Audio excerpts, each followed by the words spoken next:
ဒီနေ့ကျွန်တော်ဒီ service tracking ဘော်လေးကိုစမ်းပြမှာဖြစ်ပါတယ်ဗောနော်ကျွန်တော်ရေးပေးထားတဲ့စာအုပ်ထဲအတိုင်းပဲလိုက်လုပ်ကြည့်သွားရင်တော့ဒီအဆင့်တွေအကုန်လုံးရပါတယ်ပြီးတော့ဒီအဆင့်တွေထက်ကိုထပ်ပြီးတော့ကော့ညင်တာတွေရှိလို့ရှိရင်လည်း AI နဲ့တွဲပြီးတော့ byte coding နည်းနဲ့ထပ်ပြီးတော့ကွန်လို့ရပါတယ်ဗောနော်လောဆယ်ကျွန်တော်ဒီ service tracking ဘော်တွေကိုရောက်လာပြီဗောနော်ဒါက site မှာကျွန်တော်တို့ tracking ဘော်ရဲ့ QR လေးထုတ်ထားပြီး customer ကိုစပြီးတုံးခိုင်းလို့လည်းရတယ်ပေါ့နော်ကျွန်တော်တို့ admin အနေနဲ့လည်းရိုင်းတော့မှာတော့ကျွန်တော် admin ဘက်ကနေ data သွင်းပြမယ်ပြီးရင် customer ဘက်ကနေသူ့ရဲ့ phone ရဲ့ status ကိုစစ်တာမျိုးလုပ်ပြမယ်ပေါ့နော်အဲ့ဒါမျိုးပေါ်လာပြီဆိုလို့ရှိရင်ဒီမှာကျွန်တော် test data တွေ cap voucher တွေ new repair ရဲ့ resident report ရဲ့ဒီဒါ my repair ပေါ့ contact show ဒါလေးထည့်ထားတယ်အဲ့တော့ကျွန်တော်တို့ admin အနေနဲ့စီးရင်သွင်းမှာဖြစ်တဲ့အတွက် add new repair ကိုနှိပ်လိုက်မယ်ပေါ့နော်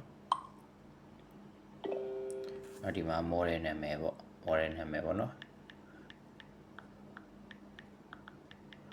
Xiaomi 15 Pro ပေါ့နော်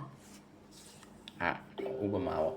ဖြစ်နေတဲ့ပြဿနာဆိုတာ customer လာတဲ့ပြဿနာပေါ့ battery လဲမှာလားမှန်ခွဲတာလားပေါ့ဒါမှမဟုတ်ရှင်လည်းမီကောင်းတော့ကြလားပေါ့ဒါမျိုးပေါ့နော်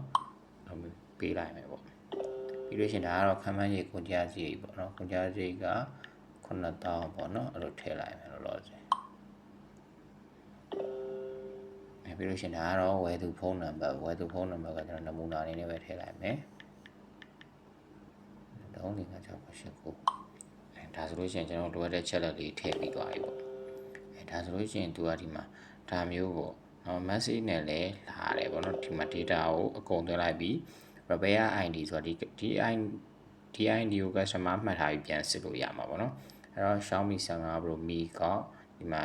9000နဲ့ဘယ်နေ့ကစပြီးတွင်းခဲ့ရဲဆိုတာဒီမှာ status ကတော့ repairing ပေါ့နော်ဒါ customer ကိုဒီ ID သိမ်းထားဖို့ပြောရမှာပေါ့နော် repair ID သိမ်းထားရင်ရပြီအဲ့တော့ဒီမှာကျွန်တော် voucher ပေးခြင်းနဲ့ဆို voucher ပါတစ်ခါတည်းထွက်တယ်အဲ့ voucher ကိုနှိပ်ကြည့်လိုက်ဒီမှာဒါတော့ကျွန်တော်ကဒီ voucher template ကိုအကျမ်းမဲ့လောက်ထားဖြစ်တဲ့အတွက်ဒီတိုင်းလေးပေါ့ဒီထဲမှာလည်းတော်တော်ခုနသွင်းလိုက်တဲ့အချက်လက်တွေအကုန်ပါပြီအဲ့တော့အာမခံနေစီကံချက်တွေကတော့ကိုယ့်ကိုအဆင်ပြေလို့ထပ်ဖြည့်လို့ရတယ်ပေါ့နော်အဲ့တော့ဒီစနစ်ကလေးကဒီလောက်ဆိုလို့ရှိရင်ဒီ admin ဘက်ကဒီ bot မှာဒီလောက်သွင်းလိုက်တာနဲ့voucher ထုတ်ပေးတဲ့အထိကိုရသွားပြီဟုတ်ပြီဒီချက်လက်တွေကိုကိုယ်ပဲရှိမှလည်းသူကသွားပြီးတော့သိမ်းပေးသေးတယ်သိမ်းပေးသေးတယ်ဒီမှာကြည့်ကြည့်လိုက်အောင်နော်အဲ့တော့ကြည့်ရအောင်ဒီမှာ Xiaomi 15 Pro Mi ကောနော်အဆန်9000နဲ့ဒီမှာပေါ့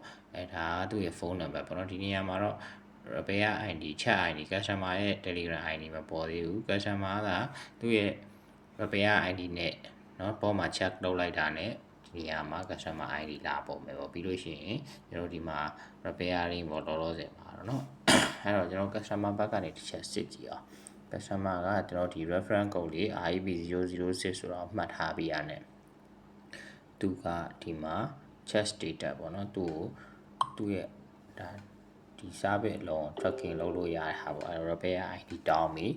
repair ID တောင်းတဲ့အချိန်မှာ REB.006 ပေါ့ဒါလေးမှတ်ထားတယ်ပေါ့เนาะအဲ့တော့ဒီ repair ID ကိုတိတာနဲ့တင်နော်တွေ့တဲ့လူတိုင်းဒီလိုမျိုး information တွေပေါက်ချရေးထုတ်လို့မရအောင်ကျွန်တော်တို့ကဖုန်းနံပါတ် customer ဖုန်းနံပါတ်နောက်ဆုံးလေးလုံးကိုထည့်ခိုင်းတာမျိုးနဲ့တစ်ချက်ပြန်ပြီးတော့ cover လုပ်ထားတယ်အဲ့တော့သူ့ရဲ့နောက်ဆုံးဖုန်းနံပါတ်လေးလုံးထည့်ပေးလိုက်မယ်ထည့်ပေးလိုက်တဲ့အချိန်မှာတော့ service ရဲ့ status ကတော့ repairing ပေါ့ voucher ထုတ်ချင်တယ်ဆိုရင် gap voucher ကိုနှိပ်ပါတယ်ပေါ့နော်ဒီမှာ customer ဘက်ကနေလည်းဒီ gap voucher နဲ့ voucher ကိုရယူနိုင်တယ်ပေါ့နော်ဒီမှာသူ့ဘက်ကလည်းဒါမျိုး message ရော voucher ရောကိုထုတ်ယူလို့ရတယ် admin ဘက်မှာလည်းပေါ်တယ်အဲ့တော့သူ့ဘက်ကနေ REB006 ဆိုတာနဲ့ကျွန်တော်တို့ customer ကလည်းဒီသူ့ဟိုဟာတွေအကုန်လုံးဒါ status ကဆိုတော့ bearing ဆိုတော့တည်နေတယ်ဒီကျွန်တော်တို့ဒီ data record တွေမှာလည်းရှိမယ် admin ဘက်ကလည်းဒီ bot မှာဒီဟာကိုရိုက်ထည့်လိုက်တာနဲ့ဘယ်နေ့ဘယ်ရက်ကလာသွားတယ်ဆိုတာကိုလည်းသိနိုင်တယ်ဒီ Excel ရှိမှလည်းသိနိုင်တယ်ပေါ့အဲ့တော့ဒီ Excel ရှိမှကျွန်တော်တို့ကဖုန်းကိုပြင်ပြီးသွားတဲ့အချိန်မှာကျွန်တော်တို့က status ကို done လို့ပြောင်းလိုက်တာနဲ့เนาะဒီကျွန်တော်တို့ဒီ customer ရှိမှလည်းသူက ဒီ status ကို auto message ပို့ပြီးမှကျွန်တော်ဒီမှာထမ်းလို့ရပြီးသွားရင်အဲ့ဒါခေါက်လိုက်မယ်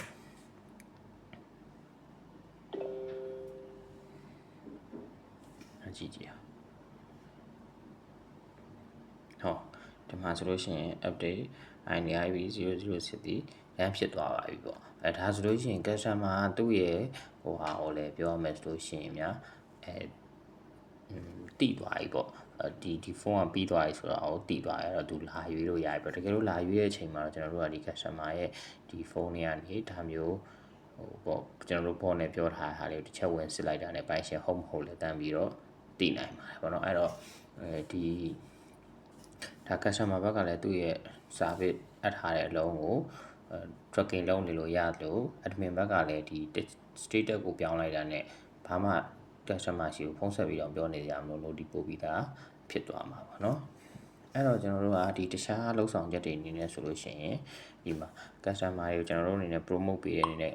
contact shop ပေါ့ကျွန်တော်တို့ရဲ့လိပ်စာလေးထည့်ထားမယ်ပြီးလို့ရှိရင်ဒီ business report ဆိုတာလေးကိုတစ်ချက်နှိပ်ကြည့်လိုက်မယ်เนาะဒီ business report ဆိုတဲ့ထဲမှာကျတော့ဒီမှာကျွန်တော်တို့ရဲ့ဒီနေ့ဝင်ငွေ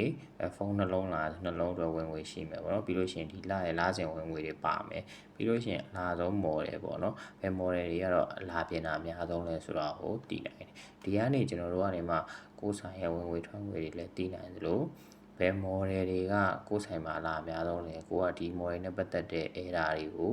ဒါမှမဟုတ်လို့ရှိရင် spare part တွေကိုဘယ်လိုဖြည့်တင်းထားရမလဲဆိုတော့လေကျွန်တော်တို့ report တွေအလိုလေးရနိုင်တယ်ပေါ့နော်အဲ့တော့ဒီတိုင်းလေးစမ်းသုံးကြည့်လို့မိုက်ပါတယ်လွယ်ပါတယ်ပေါ့နော်ကဲလို့စမ်းကျင်တဲ့လူတွေရှိလို့ရှင်တော့ကျွန်တော်ရှိမှတရားလုံနီးစာအုပ်လေးရယ်ဒီလိုမျိုးရှိပုံစံရယ်နောက်ွယ်ကနေ run ရမယ် secret code တွေလည်းတခါတည်းထည့်ပြီးသားဟာကိုကျွန်တော်3000နဲ့ရောင်းပေးပါတယ်လိုချင်တဲ့ဆိုရှင်တော့ကျွန်တော် test CP မှာလာရောက်ပြီးတော့မှာယူနိုင်ပါတယ်